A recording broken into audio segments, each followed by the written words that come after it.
আচ্ছা, এবার আমরা আসছি হচ্ছে ধনু লগ্ন বা ধনু রাশি, যাকে ইংলিশে বলা হয় স্যাজিটেরিয়াস। আচ্ছা, হেলথের ক্ষেত্রে এসছে the moon card. Moon card basically represent করে গ্রহণকে, ঠিক আছে, গ্রহণকে রিপ্রেজেন্ট করে। দেখো যে সূর্যের আগে চন্দ্র এসে গেছে, ঠিক আছে, তো সূর্য গ্রহণকে রিপ্রেজেন্ট করে। আর আমাদের বড়রা যখন গ্রহণ হতো, আমাদের বড়রা কি বলতেন যে বাড়িতে থাকো, পজিটিভ কথা বলো, ঈশ্বরের নাম নাও, কোনো রকম ডিসিশন এই মুহূর্তে নিও না, ঠিক আছে, কোনো রকম বাইরে যেও না, অর্থাৎ নেগেটিভিটি থেকে দূরে থাকো। কেন? কারণ গ্রহণ হচ্ছে ইলিউশন।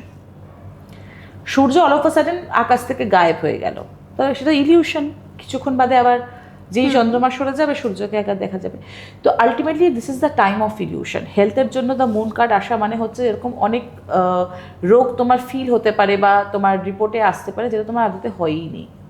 আচ্ছা, মানে ভুল ট্রিটমেন্টেরও একটা ভুল সম্ভাবনা। ট্রিটমেন্টের জায়গাও তৈরি হচ্ছে, ডেফিনেটলি ভুল ট্রিটমেন্টের জায়গা। তুমি যেখানে তোমার সত্যি রোগ হয়েছে, কিন্তু তুমি এমন কোনো ডাক্তারের কাছে গেছো যে তোমার ভুল ট্রিটমেন্ট করে দিল। দেন আসছি আমরা হচ্ছে রিলেশনশিপের ক্ষেত্রে। এখানে রিলেশনশিপের জন্য হচ্ছে 6 অফ ওয়ান্সের card, which is a very good card, no doubt. রিলেশনশিপের জায়গা খুব ভালো হবে।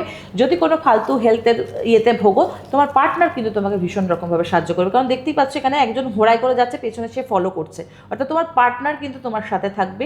তোমার সমস্ত ইস্যুতে, তোমার যা কিছু প্রবলেম হেলথ রিলেটেড যদি হতে পারে, সেখানে পার্টনার কিন্তু তোমার সাথে, এটা তো একটা বিশাল বড়, এটা একটা বিশাল বড় সাপোর্টের জায়গা, ঠিক আছে।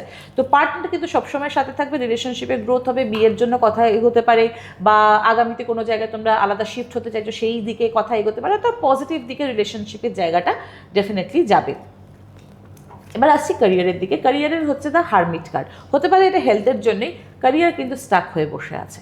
আচ্ছা, হাতে লাঠি আছে, হাতে আমার মানে তোমার লাঠিও আছে, লণ্ঠনও আছে, অর্থাৎ আলোও আছে, সাপোর্টও আছে, কিন্তু আমি তাও সামনের দিকে এগিয়ে যেতে পারছি না। আমি এক জায়গায় স্টাক হয়ে দাঁড়িয়ে আছি, অর্থাৎ লাইফে স্টাকনেস ক্রিয়েট হতে পারে। ক্যারিয়ারের জায়গায় ইন্টারভিউ পোস্টপোন্ড হয়ে যাওয়া, রিশিডিউল হয়ে যাওয়া, হয়তো তোমার জয়নিং লেটার এখন পাওয়ার কথা তোমার 2 মাসের জন্য পিছিয়ে গেল। এই ধরনের সমস্যা কিন্তু এই মাসে ক্যারিয়ারের দিক থেকে আসতে পারে।